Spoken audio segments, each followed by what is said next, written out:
La paz es el bien que las personas pueden desearse en esta vida. En estos momentos de pandemia, el hogar es el tesoro que anhelamos proteger. En Educa Conciencia, te acompañamos en esta tarea. ¡Comenzamos!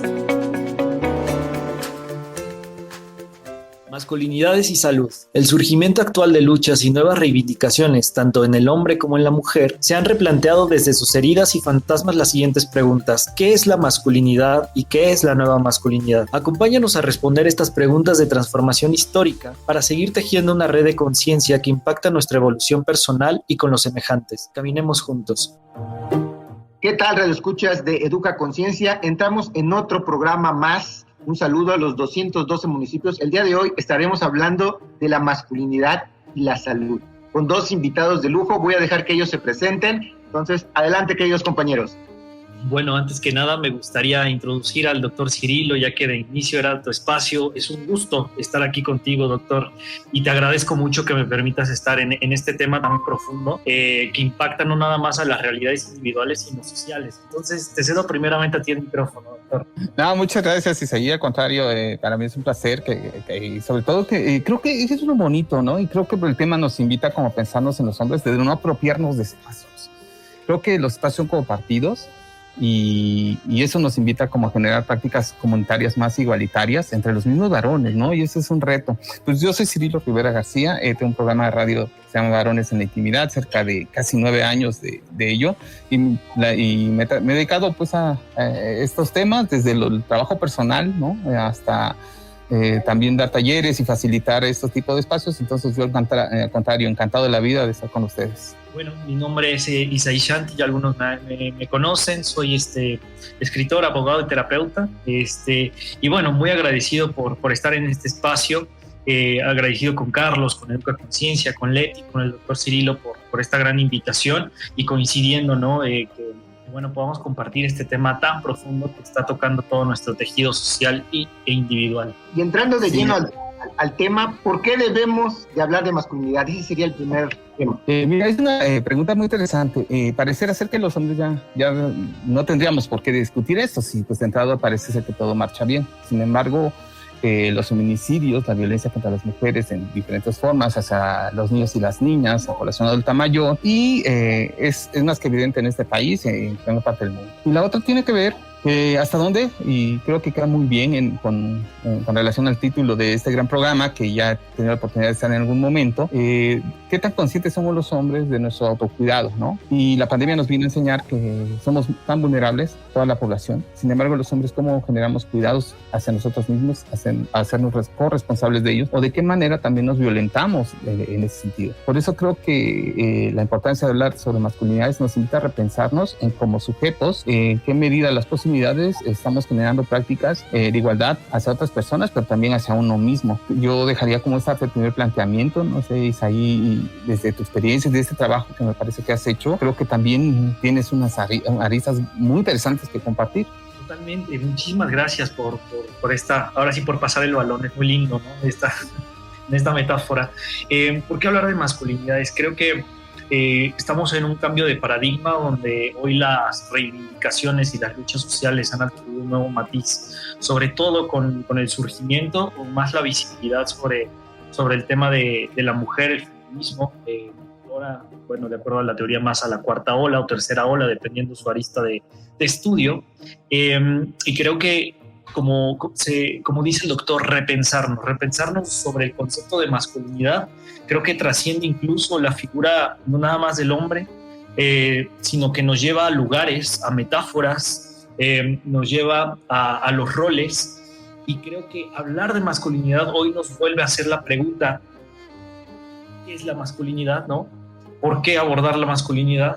Entonces creo que desde ese punto de lo masculino podríamos tal vez dividir tres cosas, ¿no? Hablar de lo masculino se puede entender desde la concepción a lo mejor más material, más humana, que es a lo mejor que es hombre, que es mujer.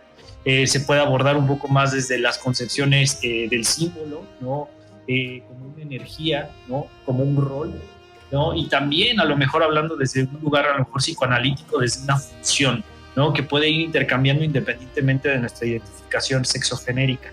Entonces creo que lleva el tema a abrirnos a grandes ámbitos para poder ir transformando estos patrones, estos comportamientos y conclusiones que llevamos como una herida tal vez machista o como una herida patriarcal desde ese axioma que se puede plantear para irnos transformando con nosotros mismos y con el otro. En esta construcción precisamente que hablas de una herencia de patriarcado, vamos construyendo nuestra identidad. ¿Existe una o existen varias masculinidades? Digo, hay diferentes perspectivas teóricas y si nos vamos desde una perspectiva psicoanalítica, desde la mirada de Elizabeth Badinter, decía, bueno, ¿cómo se construyen las identidades? 1, no siendo mujer. 2, no siendo un bebé.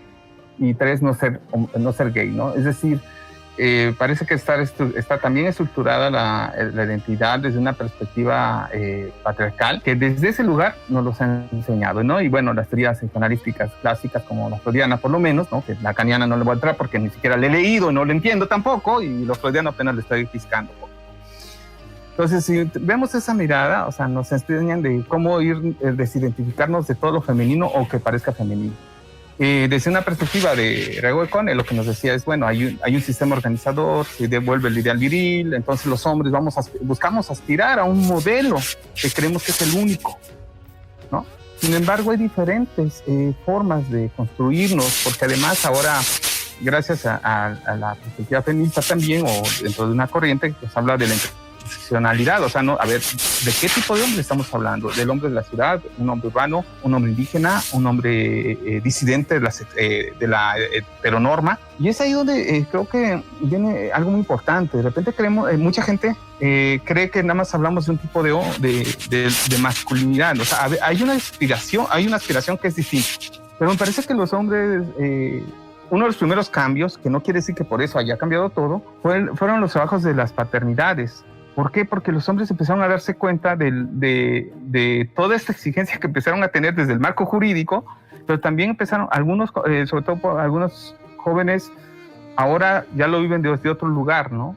Que no, ojo, no estoy diciendo que haya cambiado completamente, ¿no? Hay hombres que son más cercanos, más apapachadores con sus hijos y sus hijas, son más corresponsables. Y esto también nos invitaría como a repensar qué fue aquello que ellos notaron. Porque también vemos a la paternidad como un cambio uno de los roles, como bien decía Isaías hace rato. Pero el que yo sea un papá cariñoso con los niños, con el hijo, con la hija, tampoco garantiza que sea corresponsable con la pareja, ¿no? Porque de repente le decimos, es un papá muy cariñoso. Sí, pero con la pareja no sabemos si la violenta. Entonces, ¿cómo los hombres aprendemos en función de las relaciones a comportarnos con las demás personas? Y yo creo que es parte de mirarnos, de echarnos un clavado a nosotros mismos bajo una perspectiva muy honesta.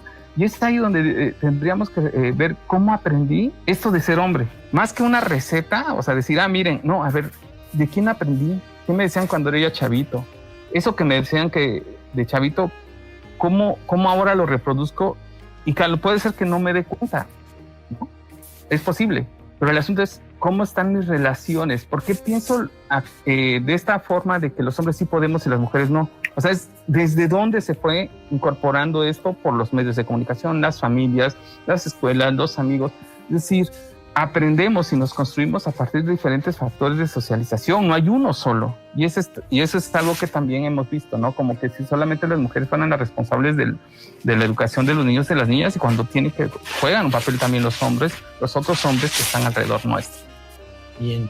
De acuerdo a la pregunta, ¿no?, que se mencionaba, ¿cómo se construye la masculinidad? Bueno, algo que también me puedo adherir podría ser la cuestión histórica. Cuando hablamos ¿qué es lo masculino?, ¿no? Siempre lo asociamos hacia el hombre, hacia lo humano, hacia lo encarnizado. Entonces tal vez podríamos entender primeramente que esa construcción viene tal vez de un concepto histórico, ¿no? Tal vez desde el hombre de las cavernas, donde a lo mejor la asociación de masculinidad, incluso desde otras visiones de pensamiento o cosmovisiones, se asocia a lo masculino como la salida, como lo activo. En algunas teorías se ve como la función paterna. Entonces diríamos que lo masculino está asociado muchas veces a la parte de la fuerza, ¿no? Mientras lo femenino siempre está asociado hacia lo pasivo, hacia el contenido, hacia la administración, de origen hacia el hogar, ¿no? que creo que en ese concepto histórico y a través de la evolución, ¿no? A través de la instauración de la cultura, creo que estos conceptos empezaron a desvirtuarse para situarse en situaciones de dominación, en situaciones de poder, donde lo masculino exclusivamente está asociado hacia el varón y el rol del varón tiene que ser exclusivamente tal cosa, ¿no? A lo mejor salir a trabajar, ser exclusivamente el proveedor, encargarse de la fuerza. Lo femenino exclusivamente, dicen, se encarga la mujer, más hacia el hogar, no trabajar. Entonces aquí tiene una cuestión donde pareciera ser que no damos ese paso sistemático, que si bien es cierto tenemos una herencia por cuestión de supervivencia, de cultura original, desde lo tribal, podríamos decir que eso con el tiempo se va transformando, así como las patologías se van transformando con el tiempo, las estructuras mismas se van transformando con el tiempo, y podemos decir que hay mujeres que tienen desde por ejemplo, una concepción espiritual, tienen una fuerza masculina, hombres que tenemos una posición a lo mejor más femenina, ¿no? Desde estos lugares, tal vez desde lo activo, lo receptivo. Entonces eso nos permite ir abordando estas cuestiones a lo mejor metalingüísticas, metapsicológicas, en nuestros roles, en nuestros lugares en los cuales nosotros nos vamos relacionando, ¿no? Que hoy también los hombres podemos estar a cargo del hogar, también podemos ser administradores del hogar. Hoy las mujeres también en esta reivindicación, ¿no? Salen, pueden ser jefas de Estado, ¿no? Que hoy lo vamos viendo un poco más. Entonces creo que ahí es donde se empieza a crear este axioma del patriarcado, ¿no? Este axioma de la herida machista, ¿no? Porque justamente una pugna ideológica que suele suceder es que muchas veces, si lo vemos desde el pensamiento meramente científico, diríamos el patriarcado no existe. Si lo vemos incluso desde un axioma, el patriarcado, a lo mejor desde la teoría lacaniana, sería ese gran otro donde está instaurada la cultura, donde está instaurada la biopolítica, y es a partir donde nosotros nos identificamos, ¿no? Bien ahí dice un poco Lacan, vivimos un poco en el deseo del otro. Entonces es como esa neurosis que nos dice, tienes que vivir como yo te estoy diciendo, ¿no? Entonces aquí es donde vienen todos estos estándares de identificación que justamente nos invitan a una deconstrucción, a un replanteamiento y a una sublimación de cambiar nuestros modos de goce. Precisamente dentro de estas relaciones de poder, dentro de esta influencia que desde pequeños nos dicen, es que si no lo haces no eres hombre o no vas a pertenecer a un grupo seleccionado, ¿qué cualidades deberían de emerger en estas relaciones de poder o en esta educación de la nueva masculinidad? Fíjate que esta pregunta es muy interesante por dos razones, porque Rita Segato dice, bueno, uno de los primeros aprendizajes y modelos pedagógicos que tenemos los hombres es el patriarcado. Si queremos salirnos, generar las contrapedagogías de la crueldad, tenemos que dejar de sentirnos dueños de las personas, ¿sí? Y construir otras formas de relación con uno mismo y con las demás personas nos invita a pensar en esto. Es quién me siento yo frente al otro o la otra. Es decir, si yo puedo ser caer en un cinismo también, decir, pues yo soy más fregón que tú y entonces se hacen las cosas como yo quiero. Construir masculinidades disidentes al modelo patriarcal invita mucho a pensarnos desde la honestidad como varones, ¿no? O sea, alternativas y herramientas y ideas hay muchas. La pregunta es, ¿qué tan consciente, qué tan responsable y qué tanto voy a hacer? Porque el asunto no es nada más darme cuenta, sino también qué voy a hacer para promover otras prácticas más igualitarias, pero tienen que ser muy honestas, porque si yo lo hago con el fin de que nada más tenga una imagen, pues entonces no estoy siendo honesto, no estoy siendo auténtico. Y el asunto es que los hombres, con todos los errores y con todo lo que decimos, es que, bueno, parece ser que ya no tengo derecho a equivocarme. No, sí tenemos derecho a equivocarnos. Lo que sucede ahí es la responsabilidad que voy a asumir de mis actos. Los actos tienen consecuencias, y pongámosle positivas o negativas si queremos verlo así. Pero tengo que hacerme responsable de ello, y las relaciones de poder efectivamente tienen que ver con ello. Es cómo trato al otro, a la otra, lo que Isaías hace ratito decía, efectivamente. Porque si no, voy a seguir buscando responsables afuera. Y ojo, yo no estoy diciendo que la relación con otra persona no sea tensa. Antonio Ramírez nos decía en las capacitaciones, el problema no es la competencia patriarcal, sino yo cómo voy a entrarle a esa competencia. Es decir, voy a entrarle también en una relación de poder para sentirme el más fregón de todos, o simplemente entiendo y hasta dónde yo me subo al machómetro, pues, ¿no? Así, no, yo también soy el fregón, entonces le entro a ese tipo de relaciones de poder. Pero también puedo ejercer otras relaciones de poder más igualitarias, más con los otros y las otras. Y yo lo dejaría en ese sentido, ¿no? ¿Qué tanto podemos promover otro tipo de prácticas? Creo que ahorita un ejemplo que viene claro, y tal vez insisto, es este momento justo porque, bueno, justamente es como volver a agradecer aquí al doctor Cirilo, porque estaba muy consciente, ¿no? Que era de entrada un tema donde es especialista, donde era finalmente el espacio, ¿no? Y agradezco mucho que se prestara toda la producción, lo que hay detrás que hace posible este programa, de que un varón, un colega, podamos aquí compartir, ¿no? Creo que ahí es un ejemplo, ¿no? Mostrando cada quien desde una arista de pensamiento, de praxis transgeneracional, que podamos aquí abordar toda esta cuestión. Es cierto que esto que se menciona, por otro lado, sobre las relaciones de poder, de alguna forma, algo que mencionábamos o que hace buena alusión al doctor Cirilo, tiene que ver mucho con este aspecto de, hay una palabra que pareciera estar muy de moda, estoy deconstruido, ¿no? Entonces a veces yo la cuestiono, ¿qué es estar deconstruido? Porque si estar deconstruido tiene que ser ir a parámetros ideológicos, creo que de entrada ya estamos mal, porque ya estamos viviendo igual el deseo de un otro. Si bien es cierto, parte de las luchas o las reivindicaciones de los contingentes actuales es de alguna forma ir cuestionando el sistema instaurado de poder actual, desde el axioma o desde la ciencia. Creo que el tener que poner otro parámetro finalmente está más que nada en una teoría de un amo y un esclavo. Es decir, el amo quiere tanto al esclavo como el esclavo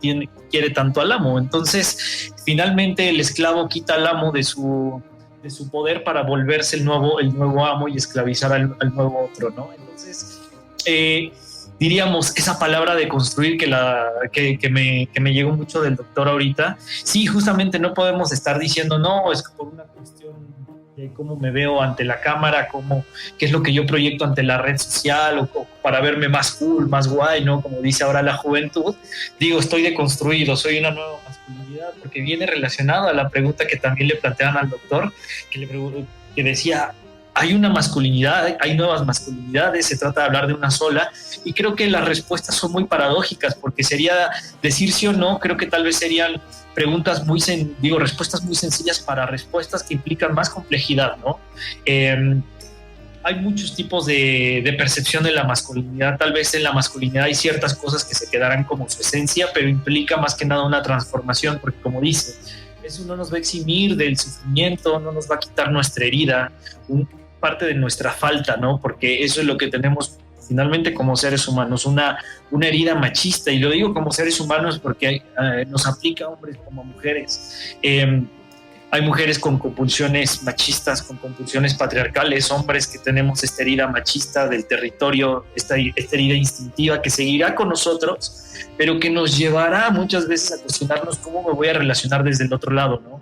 Porque a veces vienen como demandas de tirar un patriarcado o matar al macho, pero realmente no, yo creo que no se trata de tirar, arrancar, porque hay cosas que ya vienen en nuestra vida, son cicatrices que ya están ahí por un asunto transgeneracional. Entonces, más allá de tirar, matar, muerte al macho, yo en estas cuestiones, justamente creo que aquí es donde entra esta nueva masculinidad, viene cómo me relaciono con esta herida, con este sistema que tenemos, porque finalmente hay un inconsciente que diríamos, nuestro inconsciente tal vez es el mero capital, porque es esa necesidad de consumir, y a través de consumir yo voy a competir, y a través de competir yo voy a relacionarme en el poder, y a través del poder yo utilizo un saber, y a través de ese saber yo me pongo en una posición sobre el otro. Entonces creo que de ahí es cómo podemos llegar a un sano, por ejemplo, un sano consumo, una sana competencia, si es la cuestión, cómo entrar más hacia una cultura un poco más colectivizada, sin perder esa parte individual que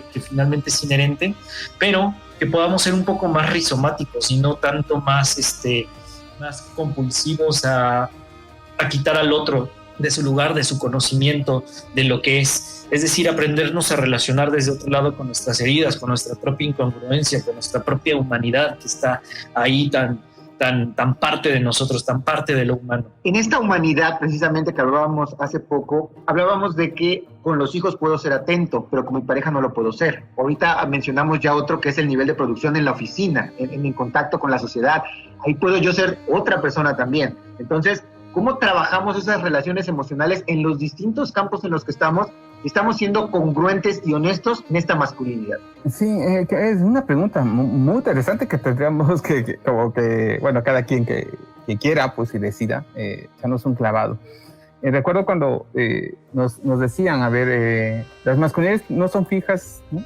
No soy machín de tiempo completo, salvo sus excepciones, ¿no? O sea, es también cómo me establezco mis relaciones con las demás personas, con mi compañero de trabajo, con mi compañera en casa, cómo me siento, cómo me relaciono a partir de lo que siento. Y eso que decía Isaías atinadamente, estos malestares y estos dolores, qué tanto, y Luis Bonino lo decía hace tiempo, ¿no? Qué tanto esto en malestar se convierte en el molestar hacia las mujeres, ¿no? O sea, en realidad estoy haciéndome responsable de mi vida emocional. Y aquí nos dio un planteamiento que hace también un texto muy interesante de Viktor Seidler, que desde la teoría social, él habla precisamente de la centración masculina, es decir, traemos toda esta incorporación de la razón como lo masculino. Entonces, en función de mi razón se generan los criterios y por lo tanto, todo lo que tenga que ver con algo emocional y que además sea vulnerable, nos ponga como vulnerables a los hombres, se considera como femenino y entonces las mujeres son las emocionales, nosotros no. Y ese es uno de los principales retos, la vida emocional de nosotros como hombres, ¿no? Ante las situaciones de riesgo, los miedos, las tristezas, ¿qué hago? ¿Cómo gestiono? ¿O cómo genero una autogestión para ir liberando eso, ¿no? Y eso lo vemos en procesos terapéuticos, ¿no? Los hombres llegamos a terapia o a los grupos de atención o los grupos de reeducación cuando la pareja nos dice, pues ahí nos vemos porque ya no te aguanto, ¿no? Ya no quiero este tipo de vida. Y entonces ahora los hombres vamos a buscar ayuda para que no se vaya la pareja. Yo no busco ayuda para mí. O sea, ¿no? Y eso es algo bien interesante, ¿no? Y todavía sucede. Y habrá un grupo de hombres que efectivamente sean conscientes de esta violencia que genera y dices, es que yo no quiero seguir así. Si mi pareja está o no está, yo ya no quiero esto conmigo. Entonces también vamos a encontrar esos matices y habrán quienes buscarán ir como para ir acumulando puntitos y a ver si alguien más le dice, mira, y lo va a retomar con lo que dijo Isaías, me parece fundamental, el tema de lo deconstruido, ¿no? O sea, es ponerme otra vez otra etiqueta, ¿no? Un adjetivo que me da un estatus de poder. A ver, la nueva masculinidad, sin desmontarnos del patriarcado, es generar neomachismos. Y ojo, porque, a ver, reconozcamos nuestras prácticas machistas, pero ¿qué voy a hacer para dejar de hacer esto? Porque no hay con mis 25 sesiones de terapia individual, con mis 25 sesiones de grupo de reeducación, ya me quité el machismo. No, porque es el machismo tan arraigado, en cualquier momento de la vida lo puedo seguir reproduciendo. Lo que aquí sí me toca es hacerme responsable de mis consecuencias. O sea, no hay más, pues, porque eso yo lo aprendí. A lo mejor dije, sin querer le dije, no. Hubo algo que yo dije que generó un daño. Me toca hacerme responsable. Porque eso que dijo es ahí, atinadamente, ojo, de repente que andamos deconstruyendo todo, la pregunta es ¿y en serio estoy muy honesto? Para tener un estatus de poder y violentar sutilmente, ¿no? Digo, se me ha cachado con este tipo de prácticas y pues ni modo que ahora lo pongan en el Facebook, hoy me caché machista, compañeros, ¿no? ¡Wow! Ya, qué buena onda, ¿no? No, compañeros, eso se hace en tu trabajo personal, no necesitamos publicarlo, ¿no? Y creo que por ahí es parte de los retos. La verdad quisiera ahondar más, pero creo que el doctor ahorita puso las palabras perfectas, o sea, ojalá esas palabras que ahorita dijo el doctor pudieran quedar casi todas reproducidas, ¿no? Porque efectivamente hablar de estos temas como de construcción se volvió una moda, desgraciadamente, una moda que se transmite mucho, por ejemplo, en esto de redes sociales. Entonces ya te ponen un parámetro, cómo tienes que estar deconstruido. Y dijo algo muy fuerte aquí el doctor y muy cierto, ¿no? Porque a veces queremos escuchar como cosas indolentes, insufrientes, ¿no? Y a veces la vida nos mete al sufrimiento, ¿no? No podemos estar negando estas heridas porque no podemos andar con las píldoras de la felicidad en esta japicracia que a veces vivimos. Justamente ha hecho un gran mal, ¿no? Estas teorías de la meritocracia y del echaleganismo, que de alguna forma nos empieza a a llevar a los lugares, a nuestras acciones interpersonales. Por ejemplo, ¿no? El acto de la escucha, decimos, es una actividad femenina porque es un receptor. El problema con estos conceptos es justamente lo que hemos hecho con nuestra parte sistemática. Creemos que lo femenino tiene que ver exclusivamente con la mujer. Ya lo encarnamos automáticamente. Creemos, por ejemplo, que lo femenino, los hombres en nuestro argot, ¿no? En esas prácticas machistas lo hemos transformado en palabras altisonantes, como, perdonen lo que voy a decir, como está en la escucha o como hace cosas de mujer, entonces es maricón, ¿no? El hombre que tiene el cabello largo, el hombre que llora, el hombre que siente, el hombre que expresa sus emociones, ¿no? Esto sucede en hoy se va viendo mucho en las relaciones, ¿no? Donde se ha enseñado al hombre que no puede llorar, que si llora es un hombre débil. Incluso ha habido mujeres en terapia que no les gusta que su pareja llore porque lo asocian con debilidad, donde se asocia que exclusivamente sentir está con lo femenino y automáticamente lo relacionamos con la mujer, cuando lo femenino y lo masculino son lugares metafóricos en los cuales todos estamos moviéndonos, deslizándonos. El problema es que nos los encarnaron como si nos los encarnaron exclusivamente a nuestros ex, como si tuvieran que estar ahí. Ahorita lo que estamos teniendo es, por ejemplo, habla el doctor Cirilo y me pongo en una posición femenina, lo escucho. Y eso es muy rico porque te transformas. Es por poner un ejemplo aterrizado a las personas que a lo mejor nos van escuchando en esta cuestión, qué es lo masculino, qué es lo femenino, que son a lo mejor cuestiones que se van a ir quedando y que nos van a ir ayudando a entender que estos lugares van más allá de nuestra identificación encarnada, de la identificación personal, porque esto es transpersonal, esto trasciende, esto lleva más que nada a los lugares en los cuales nos relacionamos unos con el otro, con los otros. Entonces, por eso hablar de deconstrucción va a ser muy, muy importante, de no verlo como una nueva moda, un nuevo modo de ser, porque entonces estamos siendo útiles a un nuevo sistema que va a seguir siendo parte de lo mismo. Y como dijo atinadamente el doctor, va a ser parte de nuevos machismos, de alguna forma. Y entender que si bien es cierto, van a estar ahí tal vez estas actividades, bueno, no actividades, sino más bien compulsiones o comportamientos, parte de nuestra vida, algo que se nota mucho, ¿no? En la terapia, incluso lo abro desde el corazón, hay cosas tan obscuras dentro de uno mismo que uno cuando está en su proceso dice, hay cosas con las cuales ya no quiero seguir, ¿no? Este tema del celo, este tema de la posesión, la territorialidad, es decir, yo ya no puedo seguir en esto porque este paradigma que va cambiando, por ejemplo, en relaciones, las relaciones anteriores era donde la mujer quedaba en la casa inamovible y el hombre iba y venía cuando quería.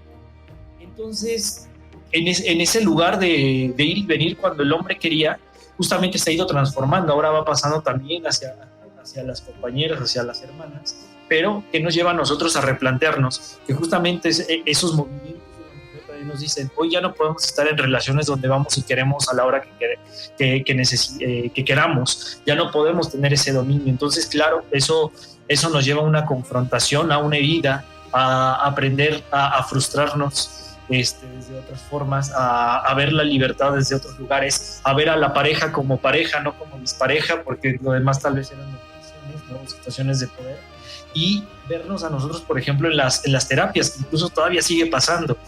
Tal vez no me dejará mentir un poco el doctor, yo celebro que tengas estos talleres, este trabajo, porque cuando llego yo aquí después de unos meses en Chile, trabajaba mucho en biodanza con varones, y había esta construcción, el encontrarnos desde otros lugares, y un momento donde hacer biodanza aquí en México, al menos en el país, con varones era como no.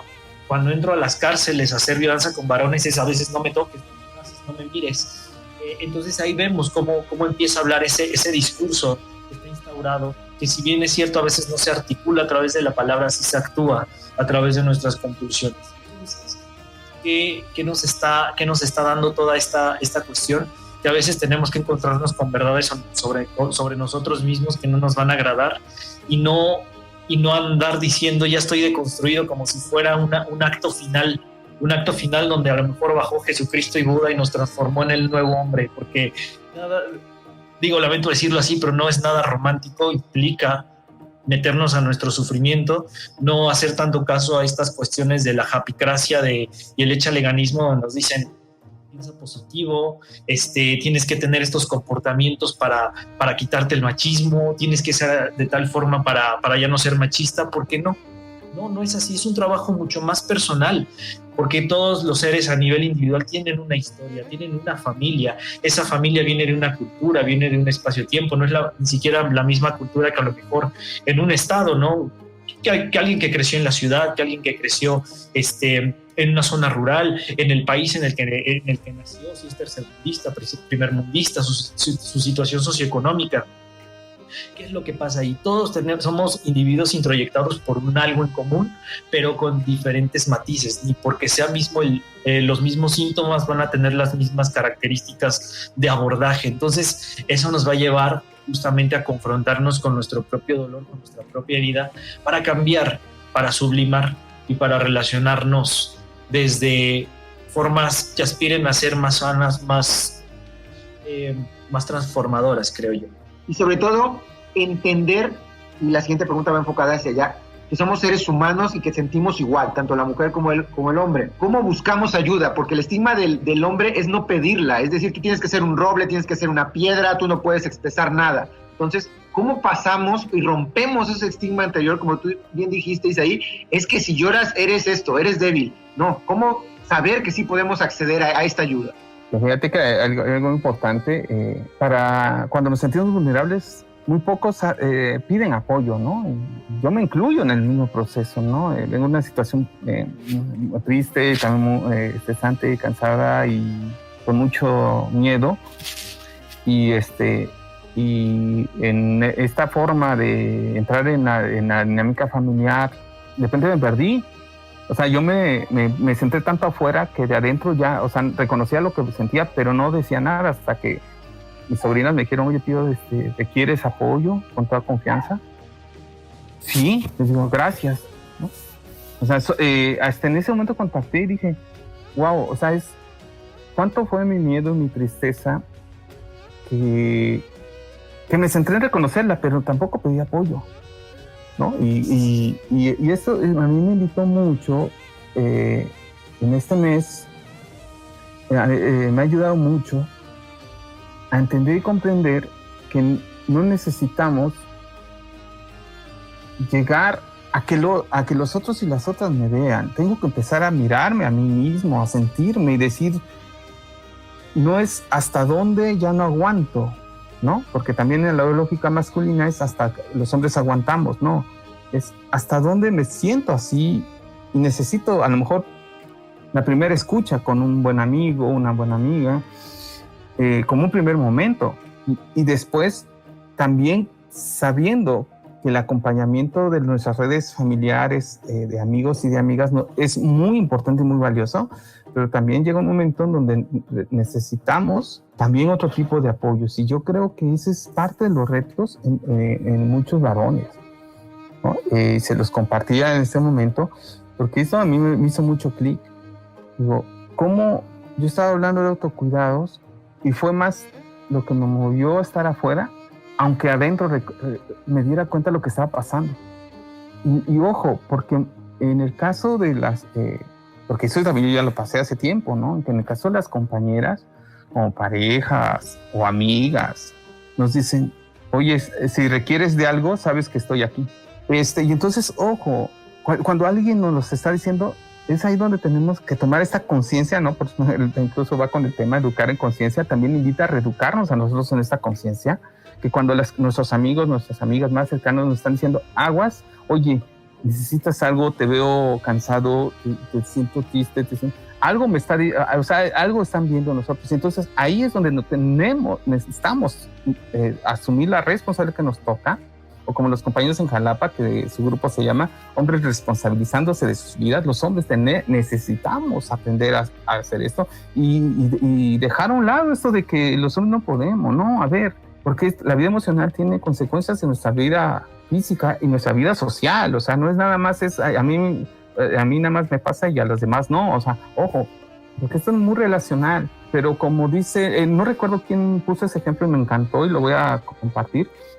Es como cuando nos dicen, cuando uno vuela, ¿no? Y las personas de sobrecargos dicen, antes de apoyar al otro a ponerle la mascarilla, póntela tú, ¿no? Y a mí esa metáfora me encanta porque digo, claro, o sea, yo no puedo acompañar tanto a una persona, o sea, a ver, de que lo puedo hacer, pero va a llegar un momento en donde me voy a necesitar primero una atención personal. Y no estoy hablando de una cuestión egoísta, ni mucho menos, es un derecho que necesitamos como personas, ¿no? Qué lindo esta apertura o este compartir que vas abriendo, Cirilo, porque adhiriendo igual a la pregunta cómo poder dar ese primer paso, que es lo más difícil. Podría decirlo, para poder llegar a lo mejor a la terapia, donde ahorita, a menos en mi experiencia, el 90% de pacientes o analizantes analizando son mujeres. Podríamos decir que primeramente es la familia. La familia creo que es una red, o al menos quienes son las figuras de crianza o esa primera línea. Está creciendo la persona, se está desarrollando, creo que es quien puede dar esa facilitación o esa facilidad a dar el primer paso, ¿no? No está mal, necesitas la ayuda que necesitas, ¿no? No lo necesitas, vamos a escucharte, qué sientes, qué está pasando en ti. También puede ser la pareja, dependiendo si estas personas cada realidad viven en pareja. Creo que es muy importante ahí la labor de la pareja. Es muy importante a veces que en esta catarsis, bueno, a veces temas como la información que hoy está más abierta, ¿no? pueda ser también otra herramienta, ¿no? Creo que aquí yo lo que dejaría a las personas que nos están escuchando es que si se hacen esa pregunta, ¿cómo empiezo? ¿Cómo pido ayuda? Primero podrían hacerse la pregunta, ¿cuáles son tus redes más honestas de sostén? Porque todos tenemos algunas lealtades fijas, alguna cuerda, alguna red donde podemos apoyarnos, la pareja, la familia, algunos amigos, compañeros de la escuela, la misma profesión, la misma vocación. Entonces creo que ese es el primer lugar para dar ese paso. También, bueno, puede ser a través, estas son formas ya más humanas, que suele pasar ya cuando viene un dolor tan fuerte, un sufrimiento ya que te lleva, que te llega hasta los huesos, ¿no? Es cuando ya no hay de otra y necesito pedir ayuda. Pero a veces tal vez no es necesario siempre llegar a tocar esos fondos para poder pedirlo, y la información está más disponible que nunca, ¿no? Ya una vez que se pide esa ayuda, el proceso terapéutico, bueno, será un camino. Si bien es cierto, el proceso terapéutico nunca ahí tendríamos, bueno, ya es otro tema, pero el proceso terapéutico también a veces se llega con la fantasía de que por arte de magia me voy a curar, me voy a sanar, dependiendo la corriente, dependiendo del sistema en el cual se aborde.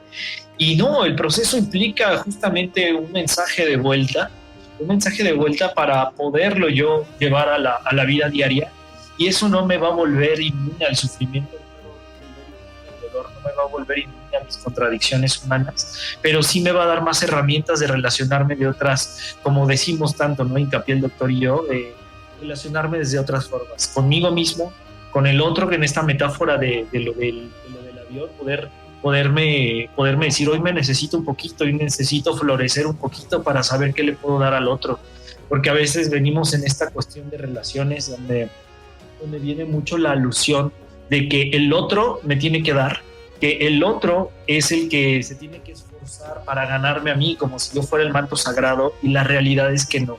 Yo también me puedo hacer la pregunta, yo también, ¿qué estoy dispuesto a darle al otro? Porque justamente en esta vida a veces estos conceptos de amor propio pueden ser engañosos, porque a veces simplemente el amor propio es una autoestima sólida, una autoestima bien llevada, pero de ninguna forma nos dejamos de mirar a partir del otro. Justamente es como negar, por ejemplo, la primera mirada de la madre, la primera crianza, sus primeros vínculos originarios. Entonces nunca estamos solos por completo, aunque a veces pareciera que venimos solos al mundo. Era una paradoja, no son preguntas tan sencillas de contestar hoy día con los movimientos que van surgiendo a nivel colectivo, a nivel individual. Y esto es también una invitación, ¿no?, a muchos radioescuchas que por el hecho de estar de acuerdo con, por ejemplo, con ideologías que a lo mejor se puede creer que están del lado bueno de la causa, poniendo un signo de interrogación el lugar que se defiende, el lugar por el cual se lucha o por el lugar por el cual uno está de un lado, eso no te hará mejor persona, eso no te hará una persona deconstruida, porque justamente la ideología es solamente una parte minúscula de la percepción de la realidad. Tiene muchos sesgos también las ideologías. Entonces el trabajo siempre va a venir a partir de la actividad constante con el otro, ¿no?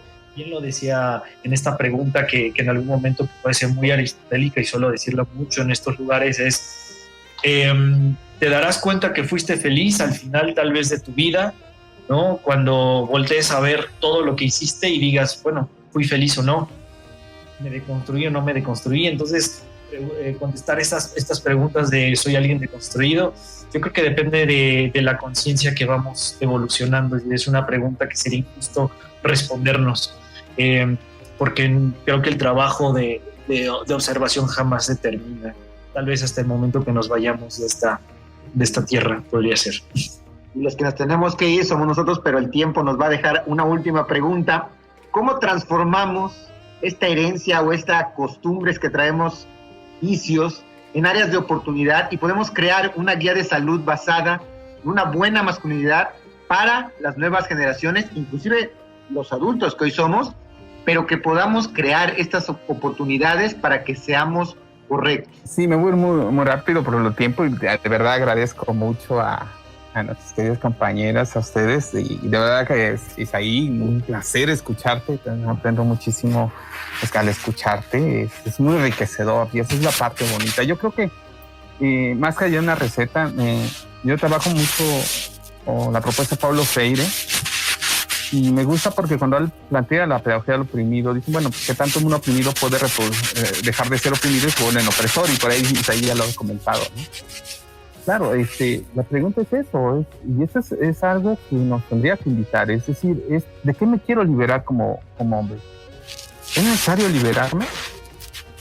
También, lo dejo como pregunta, ¿no? Y que quienes nos están escuchando, viendo, pues ya tendrán que responder, ¿no? Muy honestamente. ¿Cómo con Paulo Freire nos hablará de la palabra generadora, ¿no? ¿Por qué no hablamos de la emoción y una palabra que nos ayude y nos invite a concientizar, a humanizar, a accionar para la transformación? O sea, y la transformación, bien lo dijo Isaí, no es algo que termine en una etapa. Son reencuentros conmigo, con mi historia, con mi pasado, y aprender a reconocerme desde la vulnerabilidad, reconocer que hay otras posibilidades de relación. Por ejemplo, en los talleres de paternidad que daba yo hace muchísimo tiempo, tampoco yo les enseñaba a ser cómo ser papá, porque tampoco lo soy. Yo le hablaba de como ser hijo, eso sí les decía, a ver como hijos cómo aprendimos estas relaciones y después como adultos, ¿no? Siendo papá o siendo tío, siendo hermano. Entonces, yo decía, ¿cuántos recuerdos agradables te acuerdas de tu papá, no? 5, 10, 15, 20, ¿no? Y yo al final decía, bueno, ¿cuántos recuerdos crees que tengan tus hijos y tus hijas de ti, no?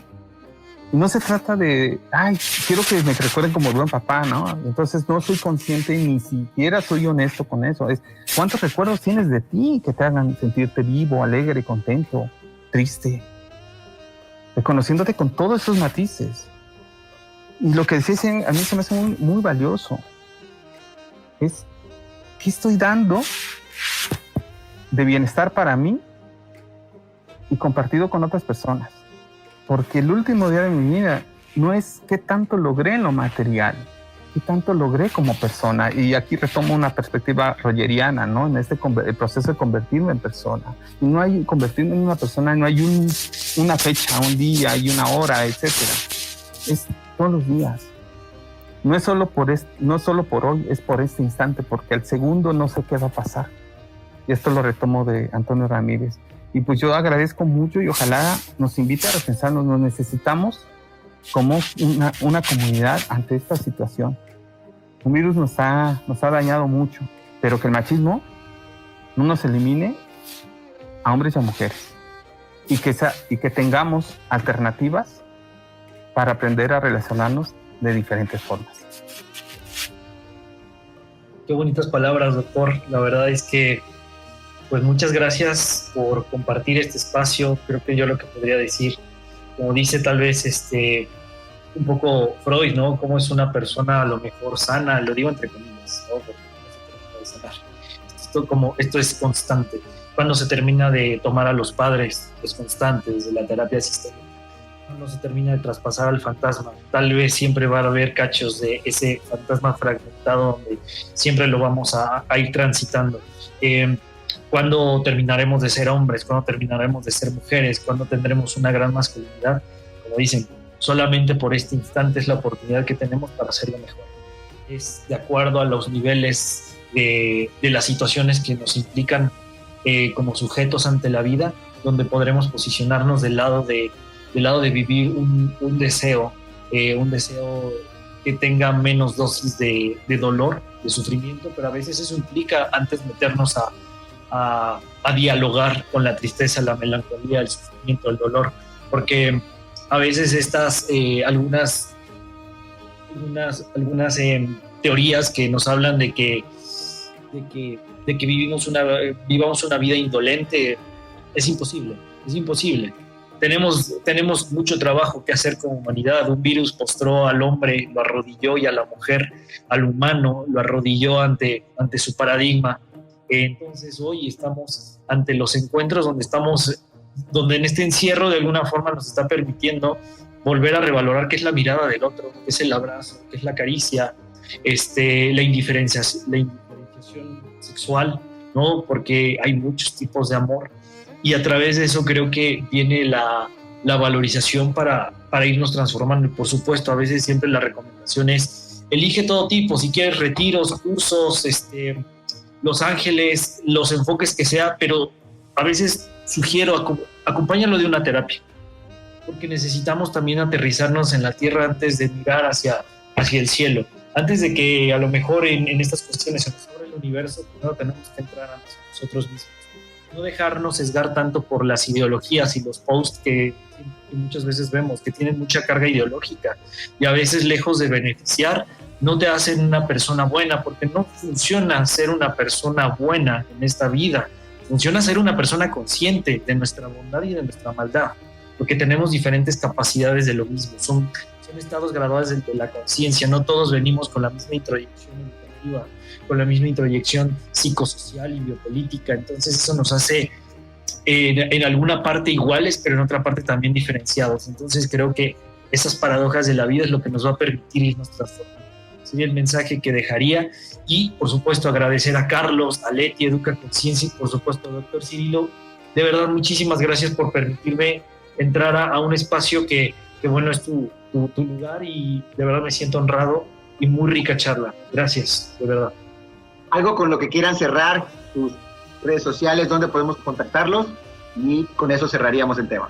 No, muchas gracias. Al contrario, ahí digo, fíjate que hasta algo dice conciencia, que no, a mí me gusta que hablen por mi nombre, ¿no? Los grados académicos son para protocolos universitarios, pero bueno, con gusto, ojalá me encuentran en la fanpage Varones en la Intimidad, ahí nos pueden seguir, y yo agradezco muchísimo a todos aquí que nos han hecho la invitación. Leti, muchísimas gracias nuevamente por el corazón. Isaí, igual, de verdad es un placer escucharte. De verdad me encanta. El regalo es mío, yo lo tomo como un regalo, ¿no? De la vida, y el poder que compartamos estos espacios o abrir este espacio. Creo que fue muy atinada el encuentro, ¿no? Y gracias, Carlos, gracias a todos. Bueno, de redes sociales diría nada más Isaí Shanti en Instagram, Isaí Shanti igual en Facebook, y ahí pueden tener mi correo, mi número para sesiones, para lo que gusten, ¿no? Y pues nuevamente, de verdad, gracias por esta invitación. Aprendí mucho y me llevo mucho para empezar a digerir, como siempre. Muchas gracias a los dos, y esta fue otra emisión más de Educa Conciencia. Nos escuchamos próximamente. En estos momentos de pandemia, el hogar es el tesoro que anhelamos proteger. Esto fue Educa Conciencia. Esperamos haberte ayudado.